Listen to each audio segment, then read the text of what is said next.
우리가 지난주에 강하고 담대하라는 말씀의 제목으로 은혜를 나누었죠.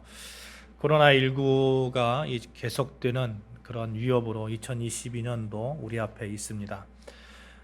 그러나 우리가 강하고 담대할 수 있는 그 이유가 있어요. 그 이유는 우리는 새 생명된 하나님의 백성이라는 것입니다. 우리가 섬기는 하나님은 어제나 오늘이나 여전히 동일하신 그 하나님이시고, 그 동일하신 하나님께서 여러분과 저에게 어디를 가든지 너와 함께 있겠다 이렇게 말씀하고 계시죠. 그 말씀이 유효하기 때문에 2022년도 역시 우리에게 위협이 있지만 우리가 강하고 담대할 수 있다라는 말씀을 우리가 나누었었어요. 사랑하는 여러분, 2022년도 하나님께서 친히 도와주시는 그 은혜가 넘치시기를 주님의 이름으로 축원합니다. 오늘 말씀의 제목은 너 하나님께 이끌리어 라는 그런 말씀의 제목입니다. 하나님께 이끌려 살기만 한다면, 그렇게 되게만 한다면 어떤 결과가 나올지 참 기대가 되는 2022년도 한 해입니다. 제가 이 제목을 정한 것은 우리가 정말 그렇게 우리가 생각하는 그런 생각들, 우리의 경험들, 이런 것들이 결코 완전하지 않기 때문에 우리가 어디에 초점을 맞춰서 정말 하나님께 이끌림 받은 바 된 그 상태에서 우리가 2022년도를 출발해야 되기 때문에 너 하나님께 이끌려 라는 말씀의 제목을 가져왔어요. 여러분이 생각하는 그 생각, 여러분이 생각하는 경험들, 그 경험들이 과연 완전하다고 생각을 하십니까? 만약에 그렇게 완전하다고 생각한다면 여러분이 생각하는 그 생각과 경험들에 여러분의 지혜로 2022년도를 이렇게 끌고 나가면 될 겁니다. 그러나 여러분이 생각하기에 나는 그렇게 완전하지 않다, 이렇게 혹시라도 그런 마음이 드신다면 여러분의 생각을 좀 접어두시고, 여러분의 그런 지혜를 좀 접어두시고, 여러분의 그런 경험을 좀 접어두시고, 온전하신 하나님께 여러분을 맡겨서 그렇게 하나님께 이끌려 살아가야 된다고 생각을 합니다. 여러분, 치명적인 이끌림이라는 그런 말이 있어요. 한 사람의 매력이 있잖아요. 한 사람의 매력, 어떤 그 특성들, 이런 것들에 우리가 끌려가지고 그 사람과 관계를 갖는데, 그래서 그 사람의 그 매력을 보면서 참 멋지다, 사귀고 싶다, 이런 마음을 갖는데 그것이 영원하지 않다는 거죠. 예를 들면 이런 거예요. 남녀간의 사랑이 있어요. 남녀간의 사랑이 있는데 어떤 남자가 있어요. 남자가 있는데 그 사람이 강인하고 어떤 과묵한 성격을 가지고 있어요. 그래서 내가 그 강인하고 과묵한 성격 때문에 그 남자를 좋아하게 됐어요. 그런데 결혼했어요. 결혼했는데 한 3, 4년 지났는데 그 남자가 역시 과묵한 거예요. 그러면 여자 입장에서는 어떨까요? 여자 입장에서는 정말 짜증나는 거죠. 남편이 도통 말을 제대로 하지 않아요. 이렇게 짜증이 난다고 말을 한다는 거죠. 또 애교가 넘치는 여인과 결혼한 남자는, 아니 내 아내는 늘 잔소리예요, 이렇게 바뀌어진다는 거죠. 그래서 심리학자 팹리 교수가 이런 얘기를 했어요. 이성 관계에 있어서요, 처음 이게 호감을 불러일으키는 어떤 특성들, 매력들이 나중에는 그것으로 인해서 싫어진다는 거예요. 그것으로 인해서 동일한 특성, 동일한 속성이 좋아하기도 하고 싫어하기도 하는 어떤 그런 속성이 된다는 거예요. 그래서 팹리의 실험에 의하면 한 30% 정도가 처음 사랑을 시작했던 동기 때문에 헤어지게 된다는 거죠. 그렇게 우리는 완전하지 않아요. 내 생각이 완전하지 않아요.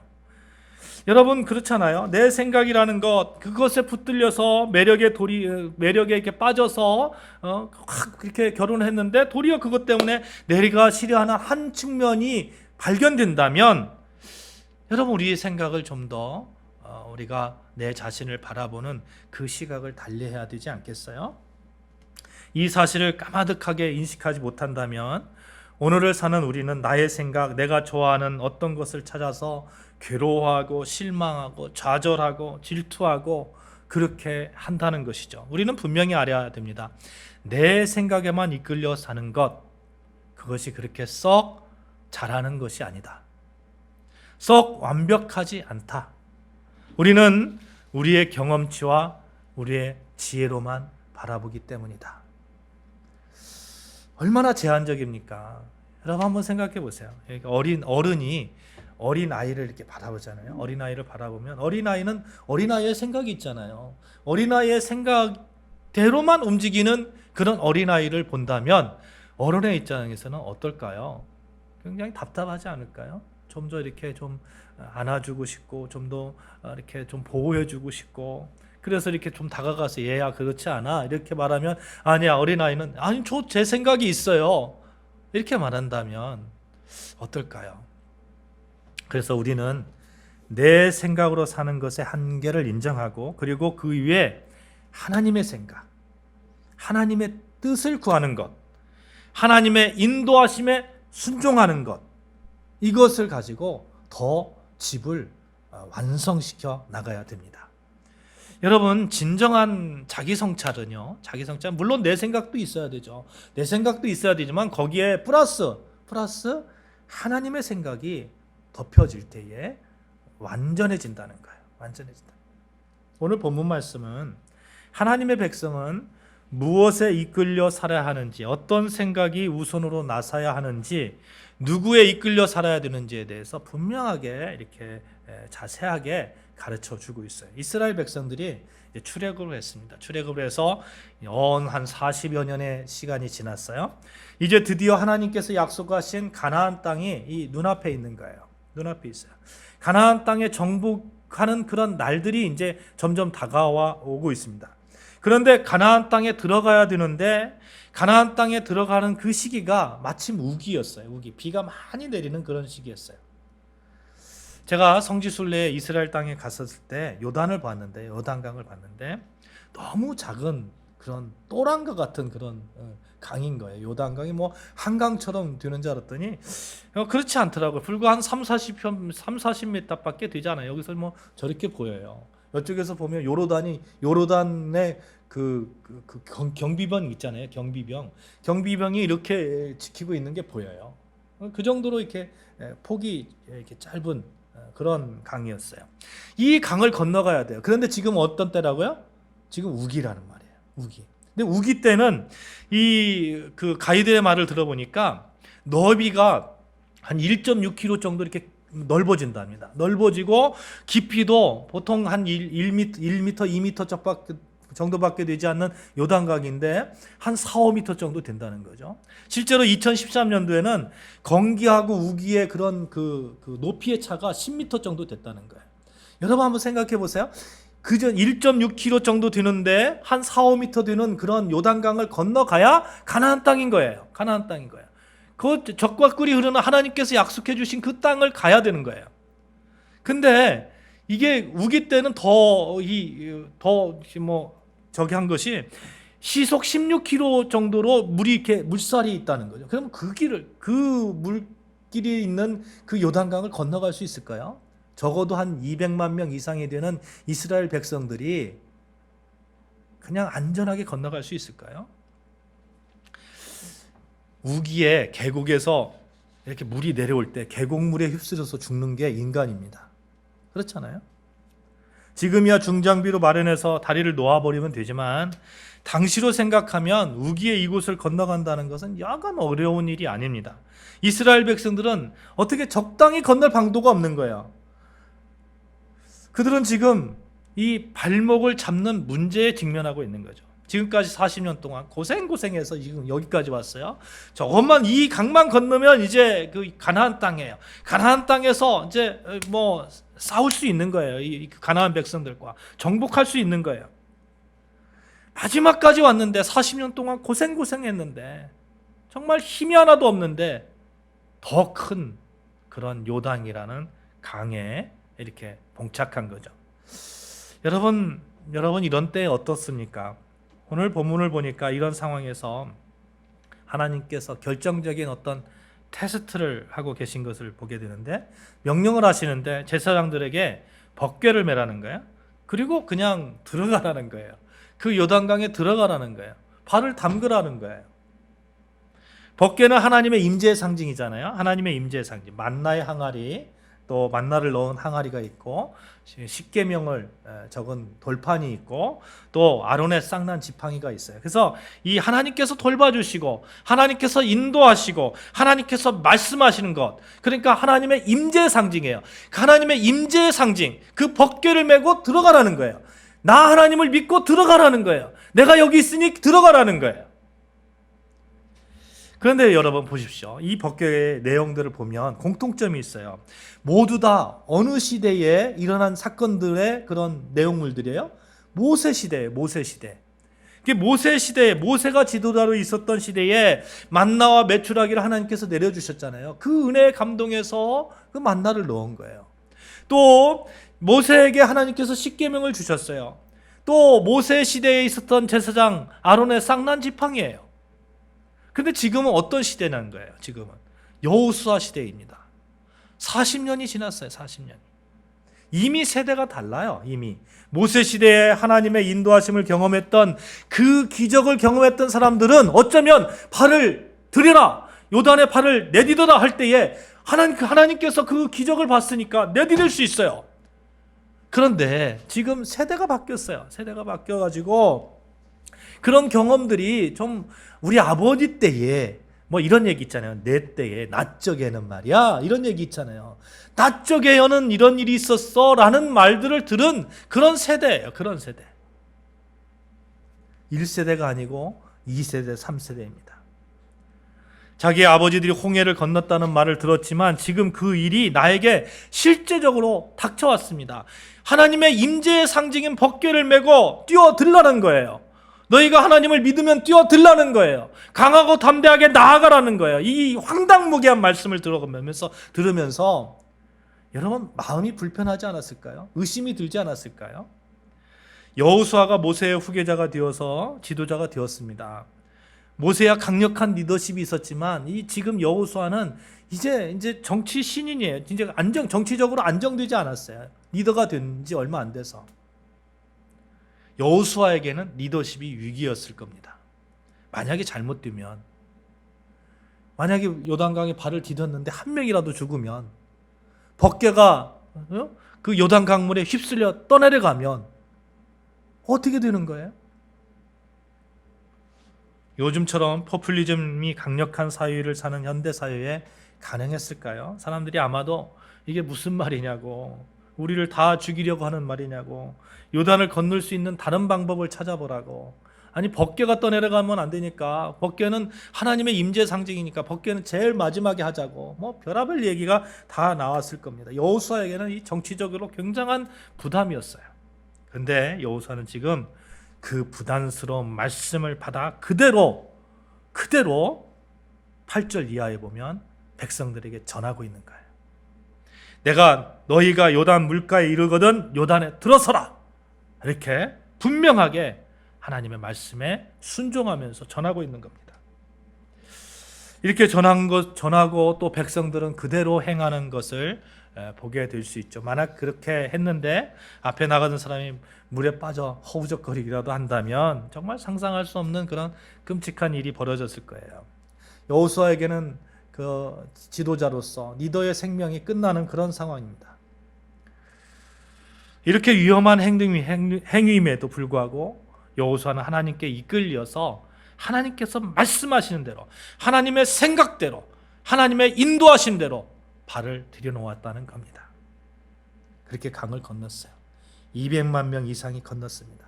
16절 17절 보면 흐르던 물이 멈춰서 물줄기가 완전히 끊겼고 뿐만 아니라 마른 땅을 건너갔다고 기록하고 있어요. 물줄기가 끊겨서 어떤 땅을요? 마른 땅을 건너갔다고. 마른 땅을. 사랑하는 여러분, 하나님께서 묻고 계십니다. 하나님의 백성된 여러분과 저에게 묻고 계십니다. 뛰어넘을 수 없는 큰 장벽이 너희 앞에 있을 때 너희는 무엇으로 살아갈 거니? 너는 무엇에 이끌려 살아갈 거니? 2022년을 살아야 하는 우리에게 묻고 계십니다. 너는 누구의 인도함으로 2022년을 살아갈 거니? 이제 요단을 건너서 가나안 땅에 도착하는 이스라엘 백성들은 수많은 전쟁을 치러야 돼요. 수많은 전쟁. 가나안 독창민들과 수많은 전쟁 가운데 있어야 됩니다.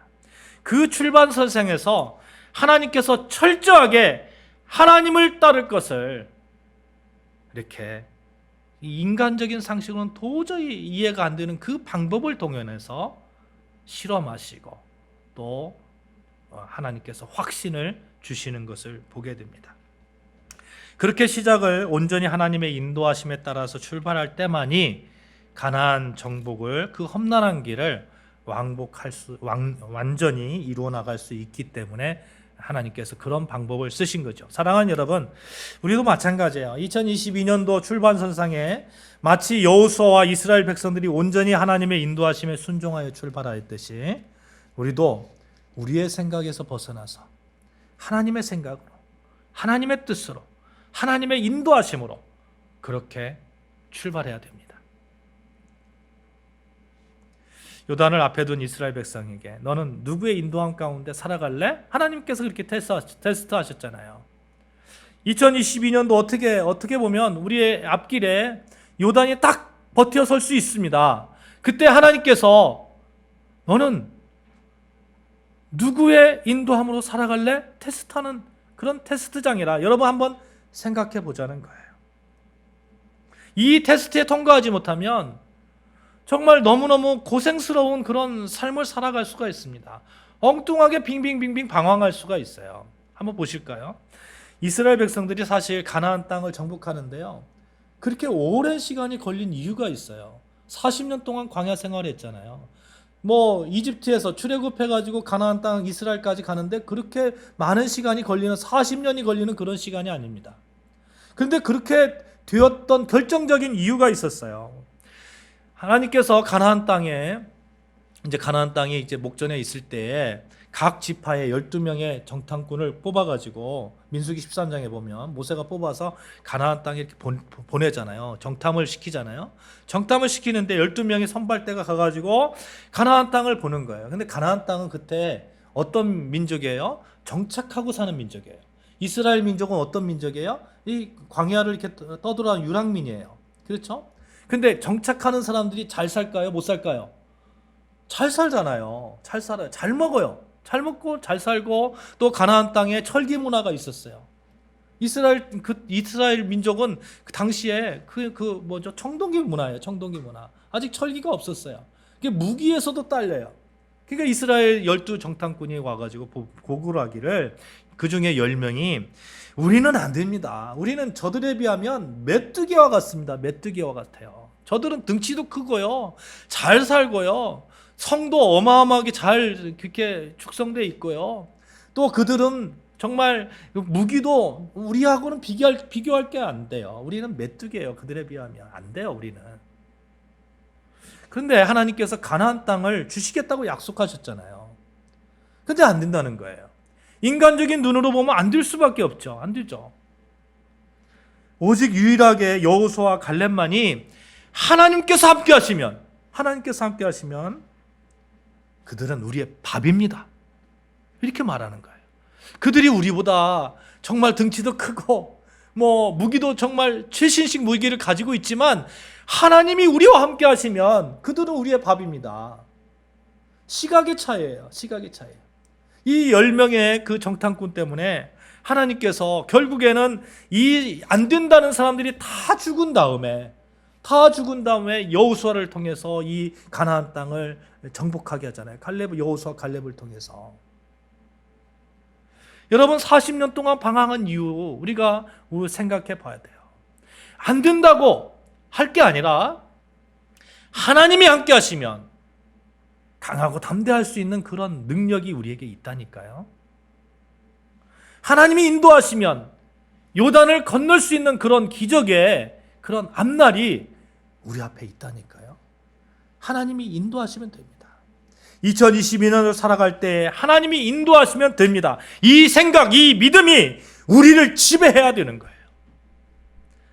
이 12명의 정탐꾼 사건을 위해서 그 믿음 없음을 보시고 하나님께서 얼마나 많이 이스라엘 백성들을 광야에서 이렇게 뺑뺑이 돌리셨습니까? 하나님께서 그들을 바로 가나안 땅에 들어가지 않게 하시고 다시 광야에 인도하신 그 결정적인 이유, 하나님을 보지 않고 하나님의 생각으로 하나님의 인도하심을 따르지 않고 내 생각, 내 경영, 내 편견, 내 지혜를 가져가서 우리의 미래를 바라보는 그 모습 때문에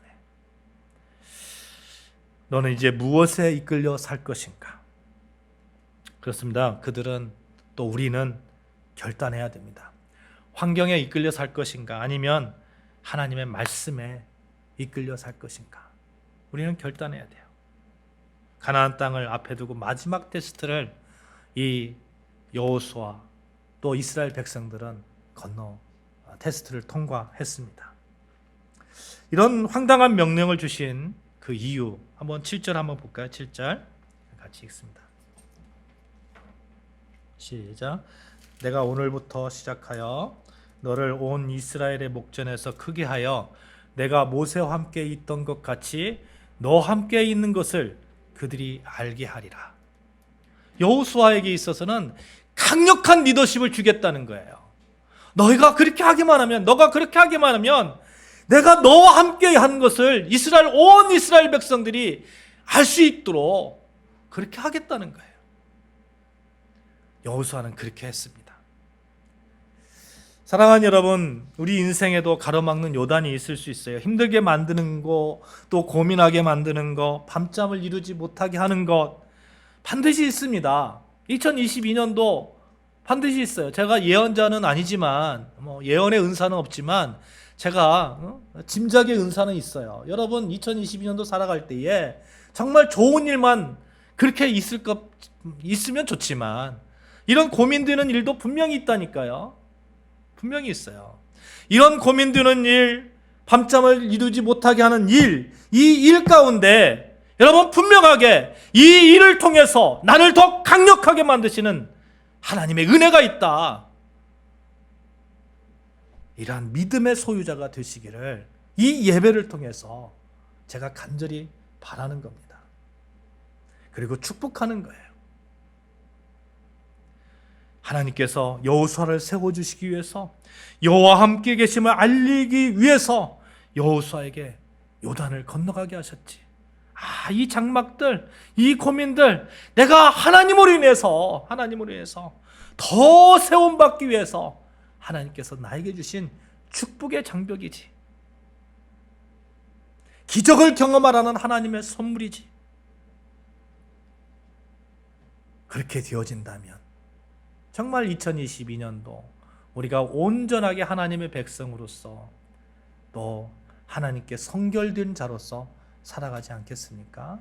5절 말씀에 보면 성결하라 이렇게 말씀하죠. 성결하라. 여호수아가 또 백성에게 이르되 너희는 자신을 성결하게 하라.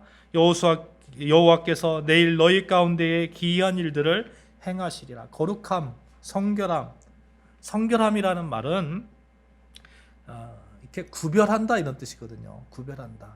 카다시라는 말인데 구별한다.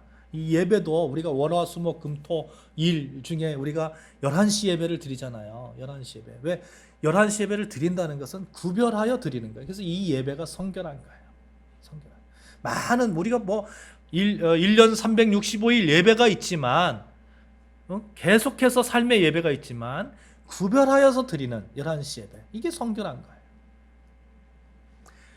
나를 구별한다는 것, 나를 세상과 구별한다는 것, 이게 성결한 거예요. 다시 표현을 볼까요? 여러분, 어떤 환경이 있어요. 어려운 환경이 있어요. 그 어려운 환경에서 구별하여 하나님을 바라보는 것, 이것이 성결한 거예요. 이렇게 성결한 자로 우리가 설 수 있는 거예요. 사랑하는 여러분, 눈에 보이는 현상 그거에 머무르지 말고 우리가 구별하여서 성결한 자로서 하나님을 바라봅시다. 2022년도 하나님을 바라봅시다. 하나님의 인도하심을 따라갑시다. 요단의 발을 담그러 가면 내 생각이 안 들지라도 하나님께서 담그러 가면 담가 봅시다. 그러면 하나님께서 요단을 갈라주시는 그 기적이 2022년도에 넘쳐날 거예요. 어려움이 있을 때 그 어려움이 복된 어려움이 되시기를 주님의 이름으로 축원합니다. 본문 9절 13절에 보면 사실 이 요단 앞에서 여호수아의 설교잖아요. 여호수아의 설교, 요단강 앞에서 여호수아가 이스라엘 백성들에게 설교하는 거예요. 하나님의 살아계신 거 우리가 알잖니.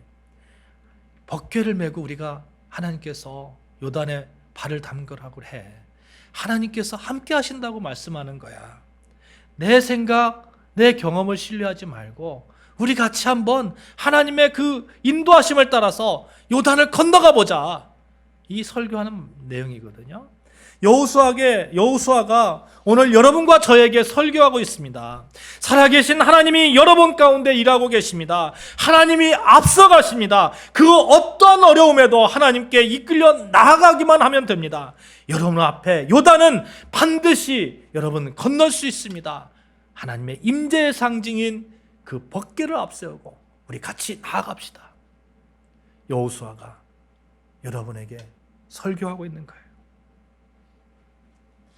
사랑하는 여러분, 정말 힘든 어떤 상황이 있더라도 우리가 우리 하나님 여호와를 바라보면서 그렇게 나아가시기를 주님의 이름으로 축복합니다.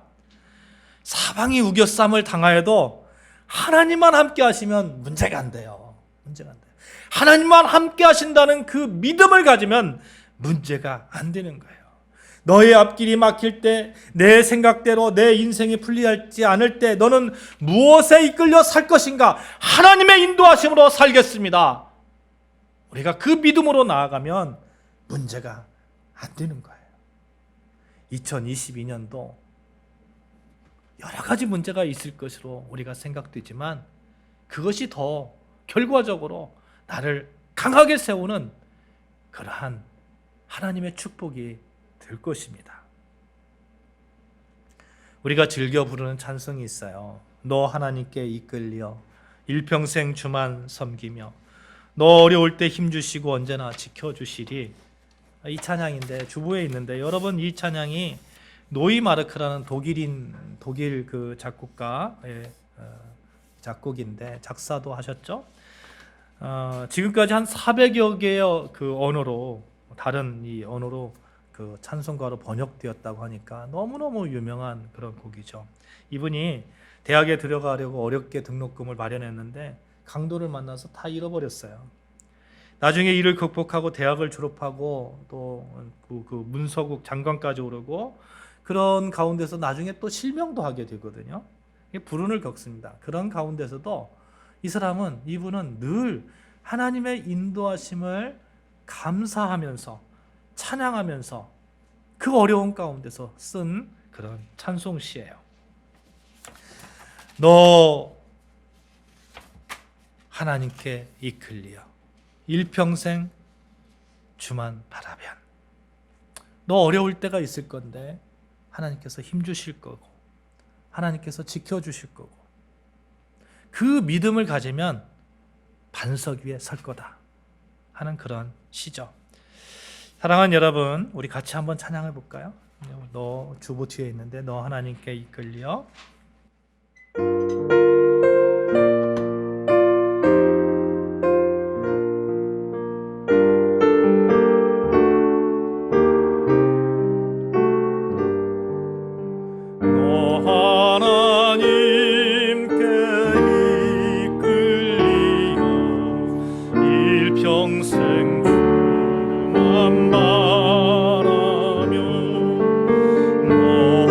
어려울 때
사랑하는 여러분, 오늘 우리가 부른 찬양처럼 우리가 하나님께 이끌려서 그렇게 일평생 살아가십시다. 2022년도 또 그렇게 살아가십시다. 그러면 우리 하나님께서 여러분을 반드시 2022년도 아름답게 세워주실 것입니다. 우리 같이 이렇게 고백합시다. 2022년도 하나님의 이끌림에 살겠습니다. 같이 고백합시다. 시작. 2022년도 하나님의 이끌림에 살아가겠습니다. 기도하시겠습니다. 하나님 아버지 감사합니다.